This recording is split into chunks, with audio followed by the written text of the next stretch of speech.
Vamos abrir a palavra do Senhor no Evangelho de João, capítulo 2, iniciando assim o segundo capítulo de João.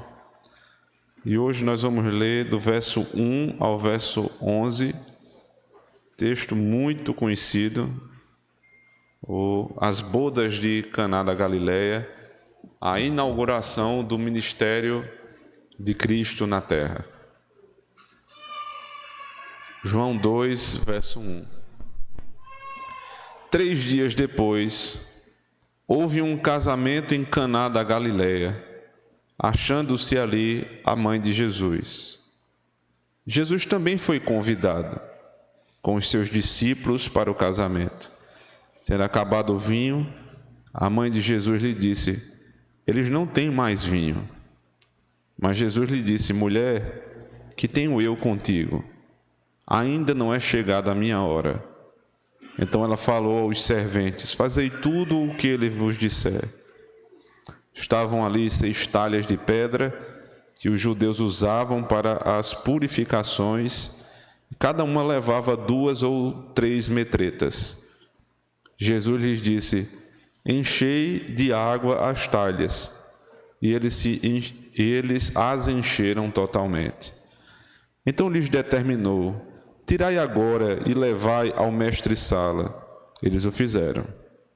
Tendo o mestre-sala provado a água transformada em vinho, não sabendo de onde viera, se bem que o sabiam os serventes que haviam tirado a água, chamou o noivo e lhe disse: todos costumam pôr primeiro o bom vinho, e quando já beberam fartamente, servem o inferior.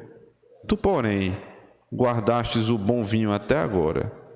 Com este deu Jesus princípio a seus sinais em Caná da Galileia, manifestou a sua glória, e os seus discípulos creram nele. Amém. Vamos orar ao Senhor. Aqui, Senhor, está a tua palavra, o evangelho do teu Filho. Tua palavra nos garante que há poder nesse evangelho. Poder para a salvação, poder para a condenação. Poder para transformar água em vinho e para trazer à vida o morto. Para ressuscitar e também para matar. Nós cremos no teu poder, Senhor, senão não estaríamos aqui. Usa esse poder, Senhor Deus, de forma extraordinária hoje sobre nós. Ó Deus, para que nós possamos ver a glória desse evangelho do teu Filho, de maneira tão transparente, Senhor Deus, que seja como se estivéssemos lá vendo essa história. Me ajude, Senhor Deus, a ser claro com os teus filhos, na exposição e na aplicação desse texto. E ajude os teus servos, Senhor Deus, a ouvirem, dando ouvidos, como sendo palavra do Senhor. E se há no nosso meio alguém que não te conhece, passe a te conhecer. No nome do Senhor Jesus Cristo eu te peço. Amém. Uma das maiores dificuldades para um casal que está se organizando para dia da cerimônia de casamento é fechar a lista dos convidados, né? É uma lista que não tem fim. Quem passou por isso há pouco tempo sabe. Quem faz um pouco mais de tempo lembra. Quem ainda pretende casar está exatamente pensando no problema que vai enfrentar. Não é fácil, porque você tem muitas pessoas queridas que você quer colocar na lista, você quer ter o prazer de recebê-las, de festejar com elas, de ter essa alegria no Senhor, de chamar a sua família, seus amigos, a igreja. É difícil. E a lista que começa muito grande, muito grande, muito grande, ela tende a ir diminuindo. Ela tinha 3 páginas no começo, agora ela tem 1,5, daqui a pouco ela só tem 1 página, e quando você vê seu orçamento, talvez não não dê mais do que meia página. E aí você tem que ver quem é prioridade da prioridade. A prioridade da prioridade. E os que são chamados sabem que estão ali porque foram alvos de muita consideração e porque, de fato, fazem grande diferença na vida daquele casal.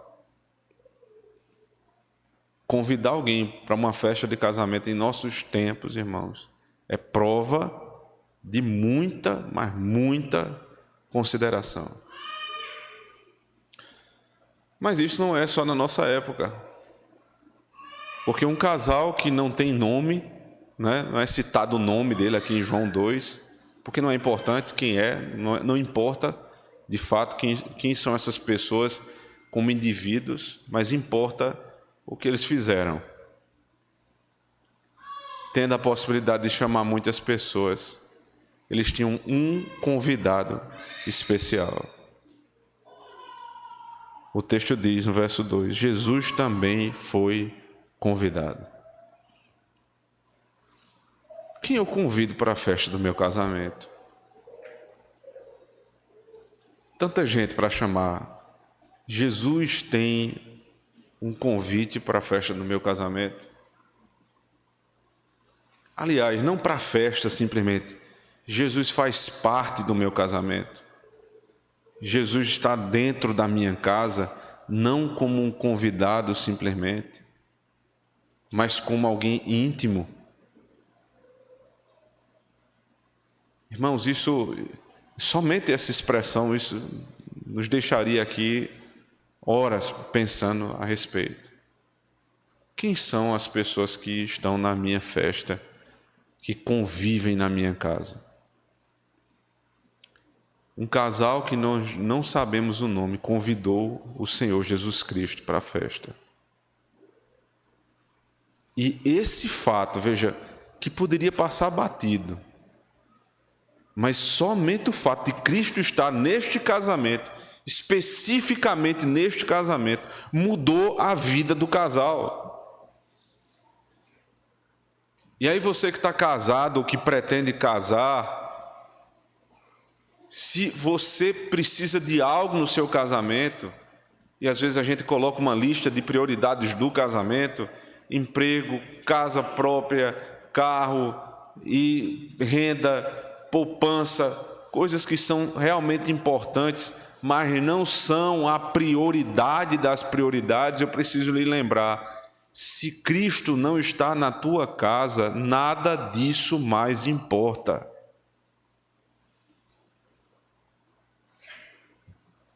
Esse casal não resolveu convidar só Cristo, veja, verso 2 ainda. Jesus também foi convidado com os seus discípulos.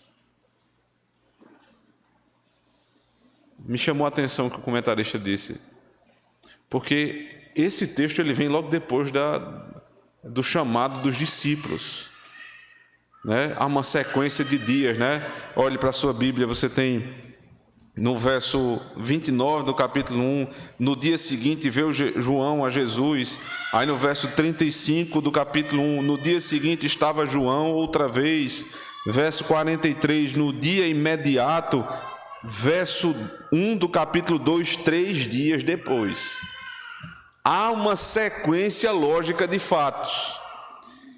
E dentre essa sequência você tem o chamamento, a apresentação de Cristo como o Cordeiro de Deus, feita por João Batista, no momento em que o evangelho de João vai diminuir e o de Cristo vai aumentar, e logo em seguida a conversão e o seguir, a decisão de seguir Cristo de vários discípulos.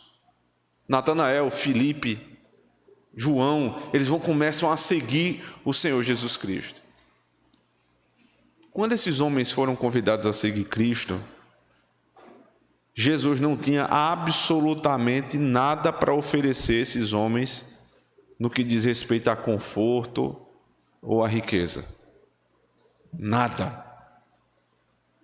Vocês querem me seguir? Dois deles, aliás, pediram: Senhor, nós queremos conhecer onde tu assistes, ou seja, onde tu moras. E quando eles conheceram a casa onde Jesus morava, viram que era uma casa simples. Ele estava dizendo: eu não tenho grandes coisas para vocês nesse mundo. Mas isso não quer dizer que ele nos desampare. Quando Jesus diz assim: porque onde quer que eu for, eu estarei com vocês, isso é a mais plena verdade. Se eu for para a cruz, vocês estarão comigo. Se eu descer ao abismo, vocês descerão comigo.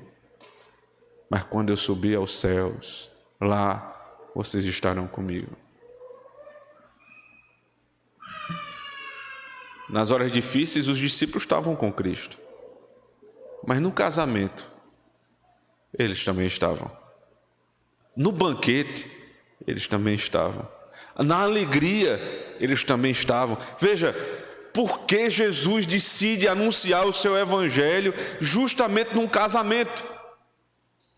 Porque todos os princípios do relacionamento que ele tem com a igreja estão contidos no casamento. Na alegria e na tristeza, na saúde e na doença, na abundância e na escassez.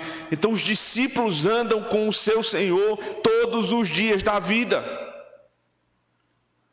Se Jesus ia para um sepultamento, os discípulos iam com ele. Se Jesus ia para um casamento, os discípulos estavam com ele. E ai de alguém pensar que vai ter Cristo sem ter os seus discípulos. Ele não aceitaria o convite. Porque onde eu estou, eles estarão comigo.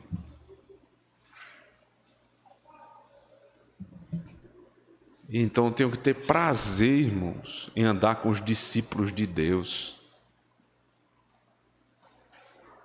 E nas listas das nossas festas, e aí vocês vão perceber ao longo do texto, eu estou só introduzindo, vocês vão perceber que Jesus não é asceta, Jesus não tem problema com festa, com alegria, de maneira nenhuma. Mas a questão é quem está na nossa festa. Quem são os convidados? É uma vergonha para um crente dizer que fez uma festa. Primeiro, não se mencionou o nome de Deus ali em momento nenhum. Nossas conversas são marcadas pela carnalidade. E nós não lembramos de falar das coisas de Deus, do que Deus fez. Veja, isso não quer dizer que a minha conversa tem que ser com a Bíblia na mão. Isso não é assim. Mas é que o assunto em pauta são as coisas de Deus, os feitos de Deus, as dificuldades superadas com Cristo, os milagres que nós já vimos, as dificuldades que passamos e o poder de Deus sendo revelado ali, naquela circunstância. Ou seja, a nossa conversa está recheada, as nossas festas elas estão entramelhadas ali com a palavra de Deus.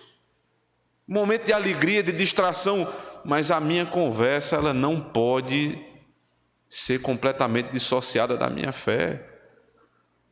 Como é que pode alguém se reunir a noite inteira e não mencionar nada a respeito de Deus? Nada a respeito de Deus. Reuniões de famílias de crentes, onde está todo mundo convidado, menos o povo da igreja. Tenha cuidado, meu irmão. É lógico, você não pode chamar todo mundo da igreja, você não tem essa capacidade, eu sei disso. A maioria de nós não temos.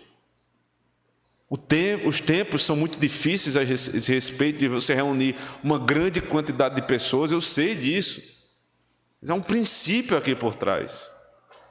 Se eu vou fazer um esforço para fazer uma festa, ou algum tipo de celebração, quem vai estar? Eu não tenho como receber todos, eu recebo todos por meio de uma representação de alguém. Eu vou receber os discípulos de Cristo. Cristo estará na minha festa, porque minha festa vai ser inundada das coisas de Deus. E os discípulos estarão na minha festa, porque eu vou fazer todo o esforço para ter meus irmãos perto de mim. E que tristeza se você não tem prazer nisso, irmãos. Que tristeza, que derrota é para a vida de alguém que não tem prazer em convidar os discípulos de Cristo para as suas festas. Sabe por quê? Porque se você imagina que vai morar no céu, os teus amigos ímpios não estarão lá. Eles não vão estar lá, isso é certeza. Você leia, por exemplo, Apocalipse 21. Nem os idólatras, nem os covardes, nem os efeminados, nem os sodomitas, nem todo aquele que pratica pecado contra o Senhor e não se arrepende, não estarão, não herdarão os novos céus e a nova terra. Ponto. Então deixa eu lhe antecipar uma coisa. Se você tem tanto prazer nessas pessoas, das duas uma, ou se arrependa hoje dos teus pecados, ou então vai logo viver o que você vai viver a vida toda na eternidade, longe do povo de Deus. Mas se você é crente e não tem esse prazer, Senhor, me dê. Eu preciso andar com o teu povo. É óbvio também, é sempre bom fazer esse tipo de parêntese, né? Que não quer dizer que você não tenha ninguém perto de você com certo grau de amizade mais longínquo que não está na igreja. Isso não é verdade, até porque como é que eu vou pregar para as pessoas se eu só tenho amigos ou conhecidos cristãos? Mas eles não estão na minha roda imediata de amigos. Eles são meus conhecidos, eles são meus colegas. Mas quem anda comigo, quem vai para a minha festa, quem está na minha casa, são os que vão morar comigo no céu. Além de Jesus e os discípulos, estava ali também Maria. Observe, o texto fala no verso 1, 3 dias depois houve um casamento em Caná da Galileia, achando-se ali a mãe de Jesus. Jesus também foi convidado com seus discípulos para o casamento. Tendo acabado o vinho, a mãe de Jesus lhe disse: eles não têm mais vinho. Você percebe que João, ele não cita o nome de Maria, mas ele se refere a ela como a mãe de Jesus. Um comentarista disse que isso pode ser motivado para João tem em mente ser mais claro, né, e não confundir, já que ele vai citar várias Marias, Maria Madalena, né, e outras Marias no texto, então ele não quer confundir. Pode ser, mas eu entendo que parece que há um motivador muito superior a esse, que é justamente relativo à fala dela. Observe. Tendo acabado o vinho, a mãe de Jesus disse: eles não têm mais vinho. Mas Jesus lhe disse: mulher, que tenho eu contigo? Ainda não é chegada a minha hora. Tendo acabado o vinho, a mãe de Jesus. Porque o terminar, o acabar o vinho era um problema. Veja, festa de judeu, meu irmão. Você acha que brasileiro é animado? Brasileiro não tem pique para acompanhar judeu, não. 7 dias de festa de casamento. Eu desconheço algum brasileiro que fez uma festa de 7 dias. Por que era assim? Cultura? Não. Veja só. Quem mais deve aproveitar as festas do mundo, ou ainda melhor, só quem pode aproveitar uma festa nesse mundo são os crentes. Os ímpios fazem festa de intrusos. Eles não têm motivo para a festa. Eles vão para o inferno. Então tudo que eles festejam é coisa da carne, é tentando ao máximo aproveitar essa vida que vai levar eles para o inferno. Então o sujo se suja mais. As festas deles são sujas, manchadas pelo pecado, não tem Cristo, não tem conversas santas, não tem participação dos filhos de Deus. E aqui veja só, se você é filho de Deus e tem prazer de estar nesses lugares, tenha cuidado. Tenha muito cuidado. Acabou o vinho, 7 dias, parece que eles não fizeram a conta direito, ou a festa foi maior do que se imaginava. O fato é, acabou o vinho. E nos parece que Maria não era uma simples convidada, mas ela tinha algum tipo de responsabilidade naquela festa. Provavelmente, estas famílias que promoveram o casamento, a festa de casamento, eram parentes de Cristo.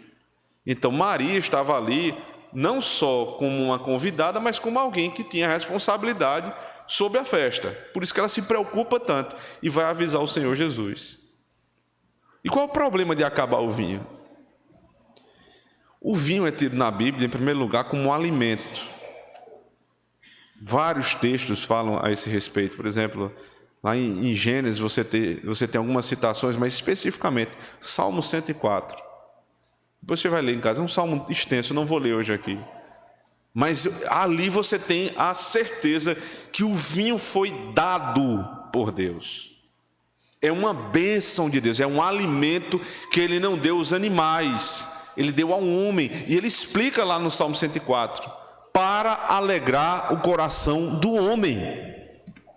Ou seja, o vinho tem um propósito, alimentar e alegrar. Você não toma vinho esperando ficar exatamente no mesmo estado que você estava antes, mas ele vai dar uma alegria ao teu coração. A diferença é que os ímpios, eles buscam no vinho, no uso imoderado do vinho, a única alegria que eles podem ter. Eles anestesiam a certeza do inferno por meio do vinho. Nós não precisamos anestesiar a nossa consciência com o vinho. Por quê? Porque o vinho, ele só nos leva a pensar nas coisas gloriosas de Deus, nos alegra o coração. E aí, para quem tem dúvida aqui se era vinho, se não era vinho, só antecipando aqui algo que o mestre Sala vai dizer lá na frente, ele diz, eu não entendi.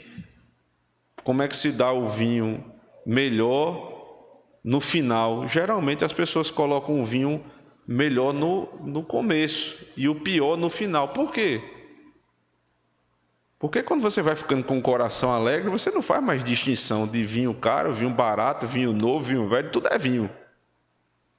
Então não é suco de uva, né? Não achem que eles estavam tomando suco de uva, até porque você só tomaria suco de uva num período muito específico ali, entre junho e setembro, em Israel. Quando era colheita, você podia colher e fazer suco. Depois disso, o vinho, ele naturalmente fermenta. E vinho fermentado, ou suco de uva fermentado, se chama vinho.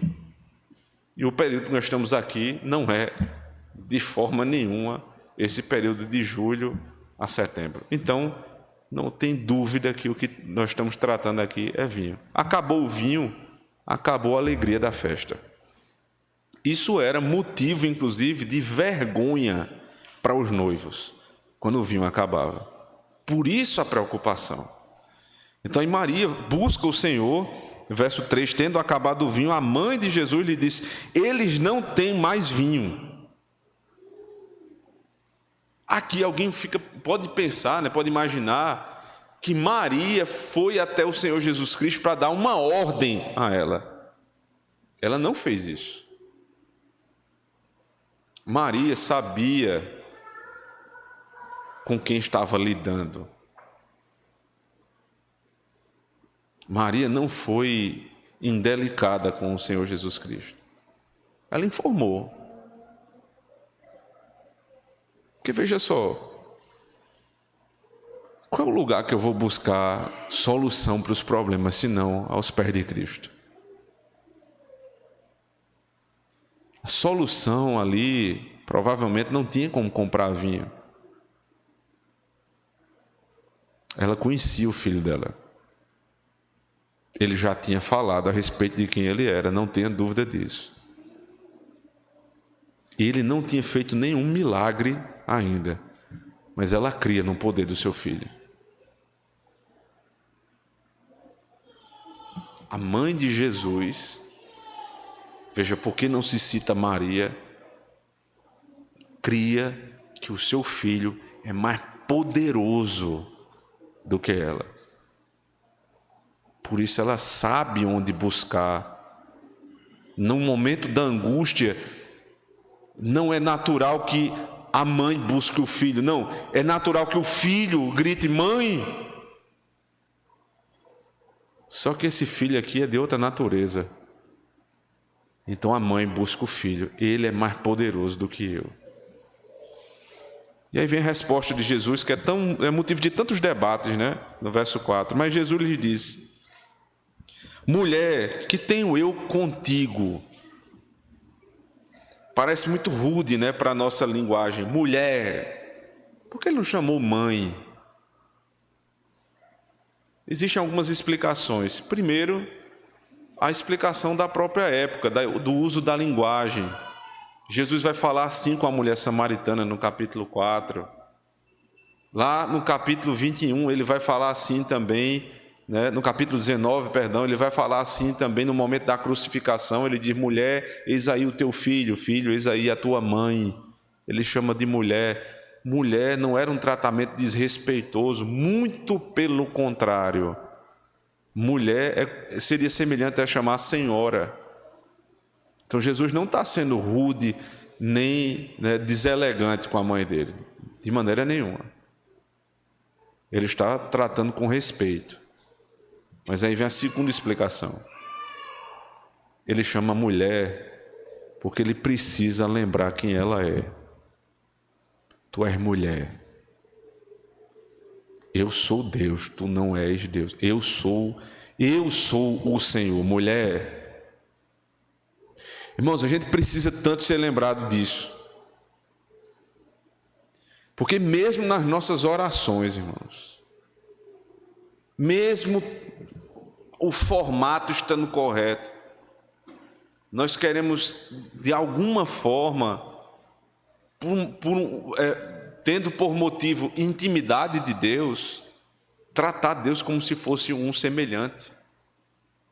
Ele não é. Ele lembra a mulher qual é a condição dela. Mulher, tu és mulher e eu sou Deus. Que tenho eu contigo? Veja, o que é que está acontecendo aqui? O que é que eu tenho com uma mulher? Não é porque a mulher é menor do que o homem, não. É porque ele é Deus. Porque ele vai, o mesmo Senhor Jesus Cristo, no mesmo Evangelho de João, no capítulo 4, conversar com uma mulher samaritana. E essa mulher, ela fica tão surpresa, que ela diz assim, como pode tu, sendo judeu, conversar comigo que sou mulher samaritana? Então Jesus não era machista, xenófobo. Ela era mulher samaritana. E Jesus não tem problema com isso. O problema é quando ela diz, acabou o vinho, faça alguma coisa. Mulher, o que eu tenho contigo? Eu sou de outra natureza. Aí veja, mãe de Jesus, o que tenho eu contigo? João está nos dizendo, ela é mãe da natureza humana de Cristo. E Cristo está dizendo, eu também tenho outra natureza, mulher. Matthew Henry diz assim, em primeiro lugar, uma repreensão à sua mãe, por interferir em um assunto que pertencia exclusivamente à sua divindade, que não dependia dela e da qual ela não era a mãe. Entendeu? Mãe de Jesus, em que sentido? tu és mãe de Jesus, o homem. Mulher, o que tenho eu contigo? Você não é minha mãe no sentido de ser minha mãe da natureza divina. Eu não tenho mãe. Não é a rudeza do Senhor Jesus Cristo. Ele está colocando as coisas no lugar. Porque eu não devo confundir minha posição. A pretexto de intimidade, as pessoas querem usar dessa intimidade como se a intimidade nos nivelasse a natureza divina. Intimidade nenhuma nos nivela. É por isso que é bom, irmãos, sempre nós mantermos aquelas velhas tradições, ensinar aos nossos filhos a nos chamarmos de Senhor e Senhora. Isso não é antigo, não, isso é necessário. Porque toda vez que eu chamo minha mãe de senhora, ainda que eu tenha intimidade com ela, ainda que eu possa falar sobre várias coisas com ela, que eu esteja tratando de questões muito, muito, muito íntimas, eu lembro, ela não é igual a mim, ela é superior a mim. Ela é senhora. Ela é minha mãe. Ele é meu pastor. Ele é meu patrão.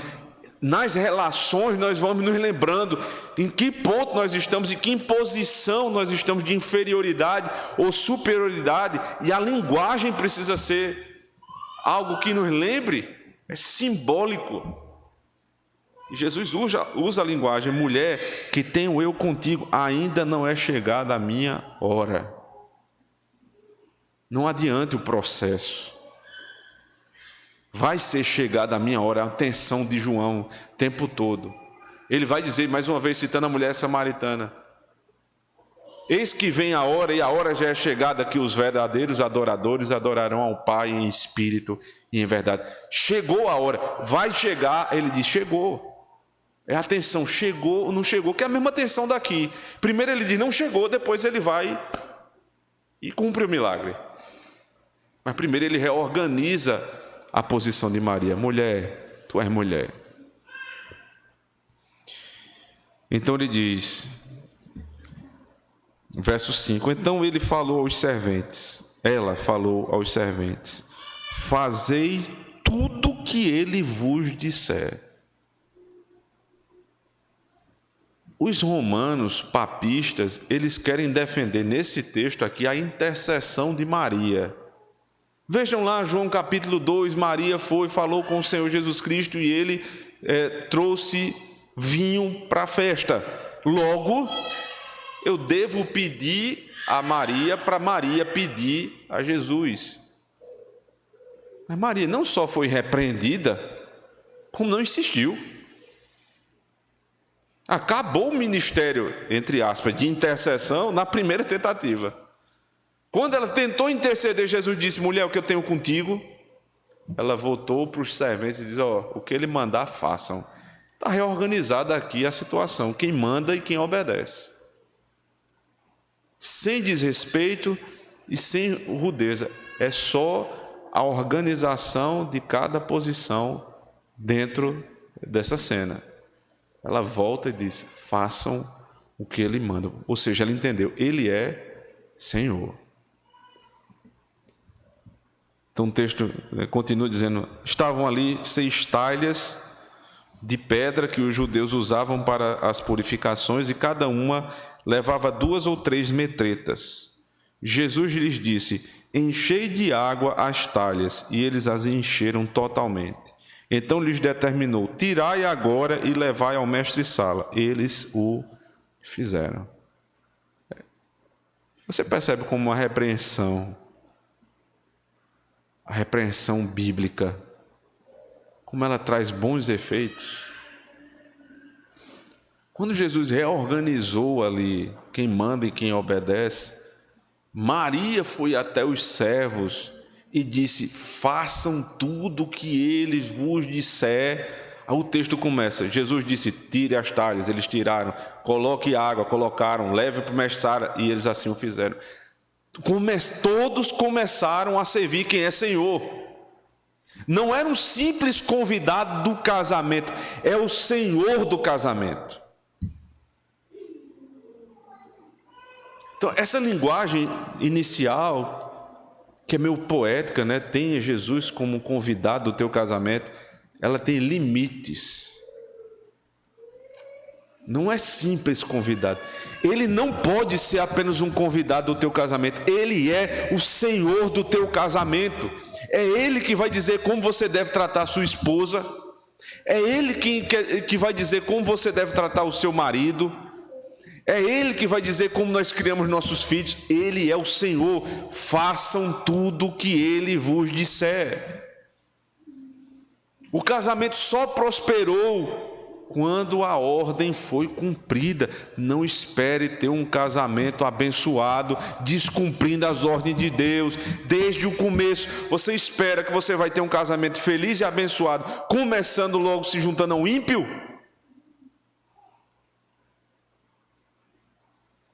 E você acha que fez tudo porque casou com um crente? Isso é só o começo. Ao longo da vida marital, vocês precisam lembrar, façam tudo que Ele vos disser. E aí vem a figura das talhas, né? Talhas de pedra eram típicas do Antigo Testamento, eram grandes.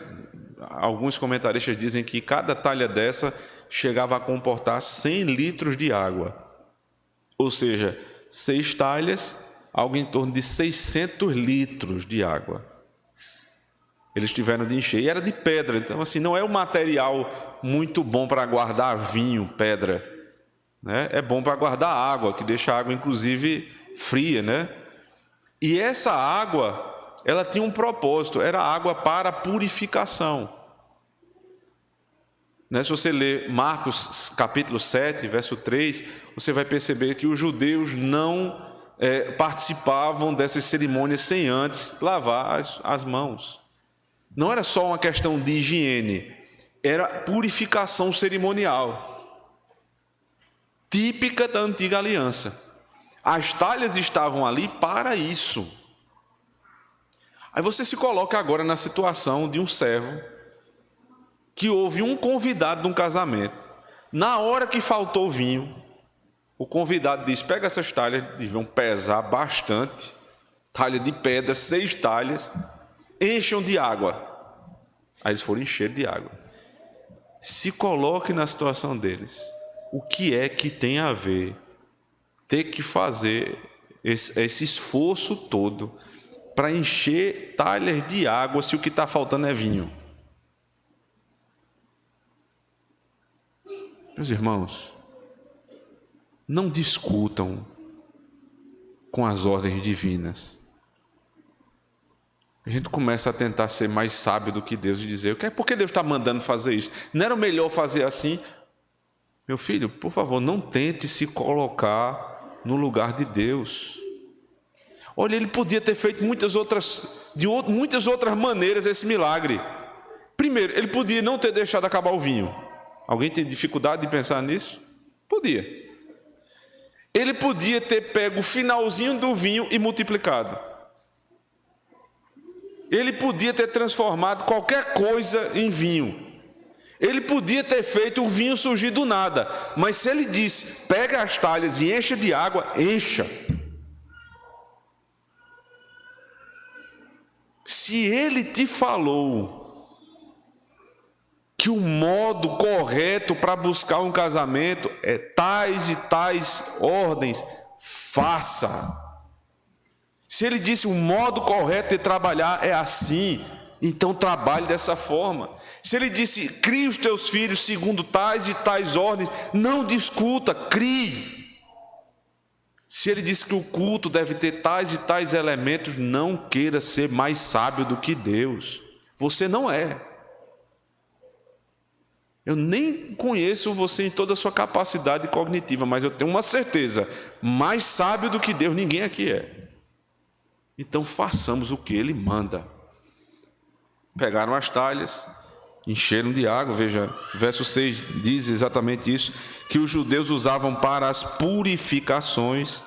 Aí no verso 7 Jesus disse: enchei de água as talhas, e eles as encheram totalmente. Veja o detalhe, não encheram pela metade, encheram totalmente, para não ficar dúvida que foi um milagre.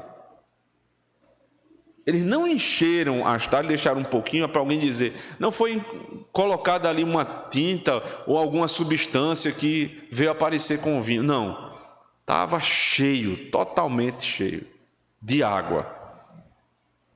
Agora no verso 8 ele diz: então lhes determinou: tirai agora e levai ao mestre-sala. Eles o fizeram. Tendo o mestre-sala provado a água transformada em vinho, olha o detalhe, a água não parecia vinho, ela foi transformada em vinho. O que foi que Jesus fez para isso? Nada. Ele só mandou pegar as talhas, encher e levar para o mestre-sala. Em outras oportunidades, o mesmo poder de Cristo disse a um determinado profeta: vai, entra na água 7 vezes, lava 7 vezes e você vai sair dali purificado. Em outra oportunidade, o mesmo Senhor, diante de um cego, fez uma mistura ali de saliva com terra, passou nos olhos e a pessoa veio a ver. Na outra, ele diz: Talita, levanta. Em outra oportunidade, ele disse: Lázaro, sai para fora. Ele usa o método que ele quer, e nós não devemos discutir.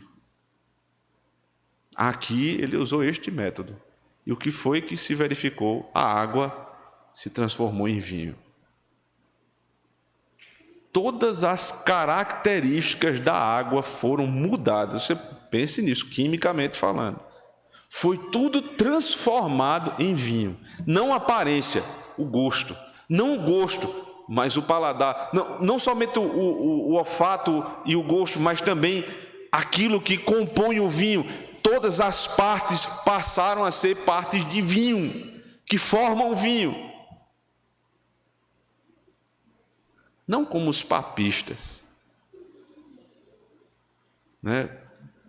Matthew Henry diz assim: naquela doutrina monstruosa da transubstanciação, onde eles pegam uma hóstia e dizem: isto é o corpo de Cristo, e eles comem dizendo: é de fato o corpo de Cristo, mas você bota na boca e é pão. Monstruosa doutrina, herética doutrina, diabólica doutrina, doutrina dos infernos. Não mudou nada, é misticismo, a explicação é filosófica, é muita conversa para pouca doutrina. Quando Cristo disse assim: bote água e leve o mestre-sala, o que chegou foi vinho. Foi o que chegou.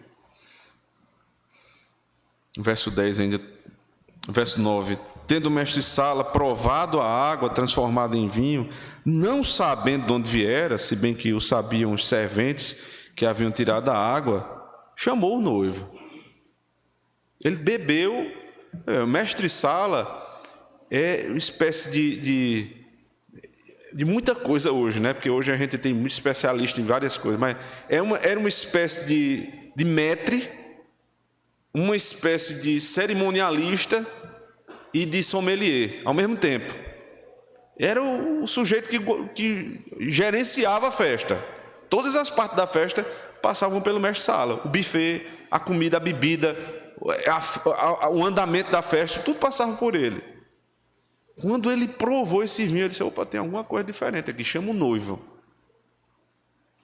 O noivo, coitado, inocente, sem saber de nada, chegou lá, aí ele disse assim, verso 10, ele disse: todos costumam pôr primeiro o bom vinho, E quando já beberam fartamente, servem o inferior. Tu, porém, guardastes o bom vinho até agora. Todo mundo bota o vinho mais caro no começo, melhor. Depois você bota o pior, porque as pessoas já perderam o paladar. E aquele lembrando do milagre, né? Do tamanho do milagre, para não passar desapercebido. 600 litros de vinho. Dá para fazer uma festinha, não dá? Dá para passar uns 7 dias? Aí o abstêmio, que não é abstêmio por convicção, mas que quer impor, né, o seu ascetismo aos outros, diz: não seria isso um convite ao pecado?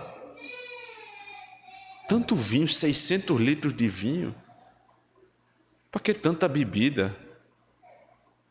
Uns vão responder: não é, porque não era vinho, era suco de uva. Meu amigo vai gostar de suco de uva assim longe. Mas era vinho. Não tenha dúvida que era vinho. A abundância das bênçãos de Deus, irmãos, só nos mostra uma coisa: o tamanho da sua glória. A abundância da bênção que Deus te dá não é para você se esbaldar nela e acabar com tudo, não.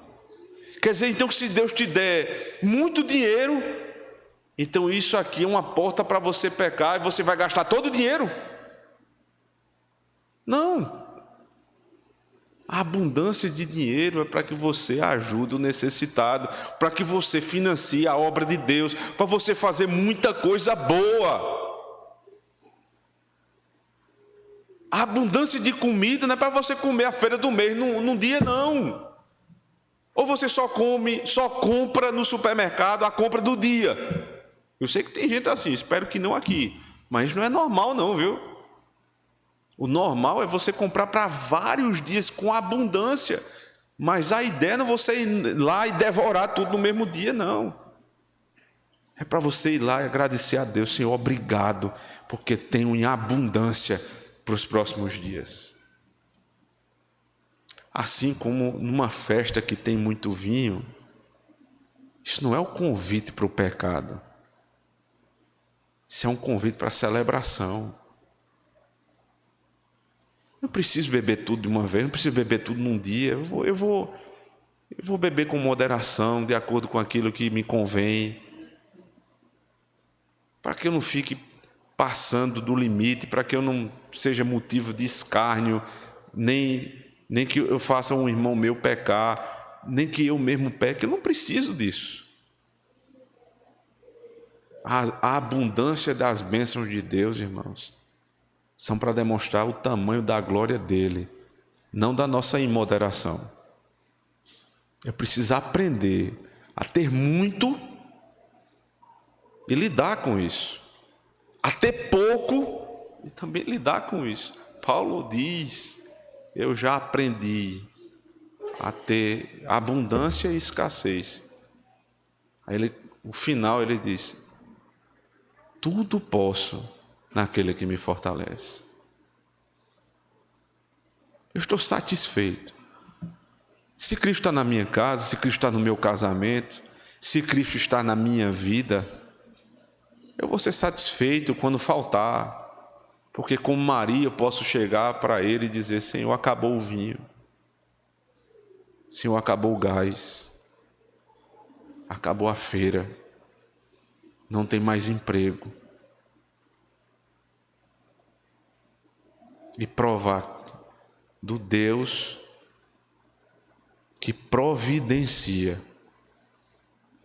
Ele permite que o gás acabe para providenciar o gás e eu poder entender: o Senhor é bondoso. Ele permite que acabe a feira de servos fiéis dele. Eu fico pensando, irmão, como pai, imagine o que é a tristeza de um pai olhar para o filho com fome e dizer: eu estou com fome. E você saber que você serve ao Deus Altíssimo, que tem tudo, é dono do ouro e da prata, e o teu filho está com fome. para que nesse momento você possa chegar diante de Cristo e dizer: acabou a comida.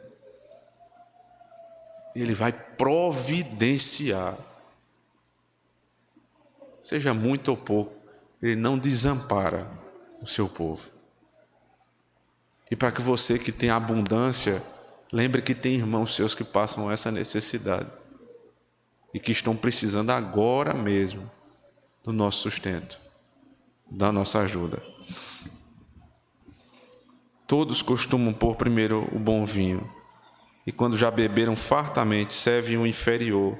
Tu, porém, guardastes o bom vinho até agora. Irmãos, é uma discussão tão baixa, esse tipo de discussão a respeito de tomar vinho, não tomar vinho. Jesus não está falando nada disso. Por que o vinho bom no final? Veja só, capítulo 1, ele é o verbo que se fez carne, que habitou entre nós, que se fez homem. Quando ele é apresentado assim, a história para e vai falar de João Batista, que segundo Lucas é o último profeta do Antigo Testamento. Lucas diz: eu não sou o Cristo, eu não sou Elias, eu não sou o profeta. Eis o Cordeiro de Deus que tira o pecado do mundo. O Cordeiro? Por que o Cordeiro? O Cordeiro prometido na Antiga Aliança, que vocês tanto aguardavam. Eis o Cordeiro de Deus que está tirando o pecado do mundo. Creiam nele, sirvam a ele. E aí começam os homens a segui-lo, os discípulos começam a segui-lo. Quando os discípulos começam a segui-lo, eles são levados para uma festa. Os que deixaram o mundo para trás, sua casa, sua terra, sua parentela, deixaram tudo para trás. Eles agora se encontram numa festa, a festa com o Cordeiro de Deus. Um casamento quando Cristo está se reunindo com a sua noiva. E as talhas da purificação da antiga aliança já não tem mais préstimo, porque agora elas estão cheias de vinho, o vinho da nova aliança.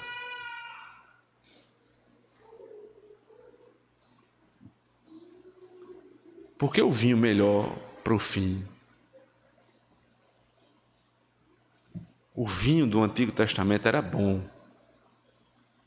apresentava Cristo, tinha um cordeiro, tinha um sistema sacrificial, apontava para essa história maravilhosa. Mas o que é o Antigo Testamento perto? O que são as sombras perto da realidade? O que é a sombra perto do sol do meio-dia? Esse é o vinho bom, esse é o melhor vinho. Cristo é o melhor vinho, que foi prometido na antiga aliança, que era o vinho inferior, e chegou na nova aliança. Ele é o vinho perfeito. Comamos e bebamos este vinho e este pão. É isso que o texto quer dizer. Todo o resto é circunstância. Esse é o ponto. Se apartem das cerimônias da antiga aliança. O vinho novo chegou. Você quer mais um exemplo disso? O primeiro milagre de Moisés, lá no Egito, foi transformar o rio Nilo em sangue. O primeiro milagre do profeta prometido por Moisés foi transformar água em vinho. Por um viria a lei, que se não for cumprida leva à morte e ao sangue. Por meio do outro vem a graça do Evangelho, representada no sangue do Cordeiro, apontada pelo vinho, e na alegria que tem os filhos de Deus, que podem se regozijar no seu Senhor. Como é que alguém pensa ainda em voltar para o Antigo Testamento? como é que a igreja ainda imagina de fazer Páscoa, celebrar Páscoa, Pentecostes, tabernáculos. Isso é voltar atrás, irmãos. Isso é vinho velho.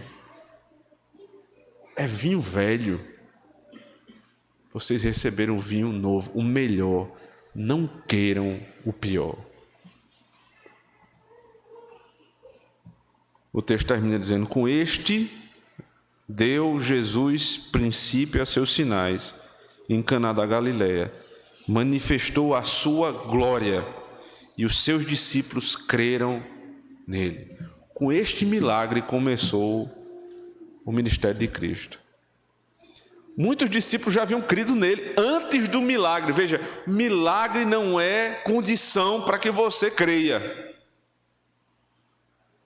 Mas que fortalece a fé, isso é impossível de ser negado. Provar do poder de Deus, é impossível de negar. Que isso fortalece a fé. Com isto ele deu princípio aos seus sinais e manifestou a sua glória. Para terminar, Jesus poderia demonstrar a sua glória em tantas outras circunstâncias. No aniversário, ele poderia manifestar a sua glória. Ele poderia manifestar a sua glória na passagem de um ano para o outro.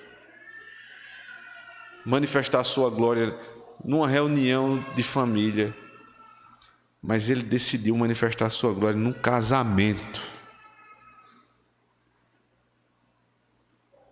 Porque ele está dizendo: eu vim buscar minha noiva. Os laços do casamento prometido na antiga aliança estão mais firmes do que nunca. Eu vim redimir minha noiva. Eu vim pagar o dote pela minha noiva. Na cruz do Calvário ele pagou o dote pela sua esposa. É dele. Só falta uma coisa agora. Está marcado o dia do casamento. Nós não sabemos quando, mas nós sabemos onde. As bodas do Cordeiro no céu, novos céus e nova terra. Vocês, eu, a igreja do Senhor Jesus Cristo, espalhada por todo o mundo, em todas as denominações, vamos juntos nos encontrar com o Senhor. E vai ter uma festa. Mas pense numa festa. Olhe, se você é crente e não gosta de festa, você precisa parar para repensar a sua fé. Que isso é coisa de muçulmano. Aí vai ter uma festa. Comida e bebida à vontade. O que é comida e bebida? Perto do pão da vida. A presença do Cordeiro vai estar conosco. Nós vamos nos encontrar com Ele. Não em Caná da Galileia, mas na nova Canaã. Que o Senhor nos leve até essa gloriosa festa, irmãos. Amém.